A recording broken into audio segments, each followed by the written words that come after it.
che vede dopo 15 anni la Lega, Forza Italia e Fratelli d'Italia uniti per un progetto molto importante, che è quello di rialzare Abano. Abano penso che meriti di più, Abano merita di avere l'attenzione degli enti superiori perché ha tanto da offrire.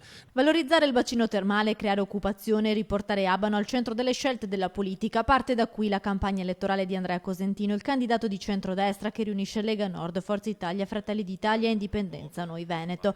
Se verrà eletto sindaco, Cosentino ha già chiare le idee da concretizzare nei primi 100 giorni. Un tavolo di concertazione concordato con gli albergatori e con le categorie sociali per creare una nuova strategia, creare sicurezza, quindi il polo della sicurezza, perché è indispensabile per i nostri cittadini, ma soprattutto ospiti, avere l'idea di stare in un paese sicuro. Bisogna decidere una strategia in termini di turismo e di investimenti, dice Cosentino, perché la città deve essere rilanciata con manifestazioni riconosciute a livello internazionale. Serve inoltre la realizzazione di un pala eventi. Che noi dobbiamo parlare soprattutto di lavoro, e il lavoro viene incentivato ridando slancio alle nostre imprese alberghiere che hanno necessità di investimenti, hanno necessità di attenzione, di essere inseriti come immagine nei circuiti che conta.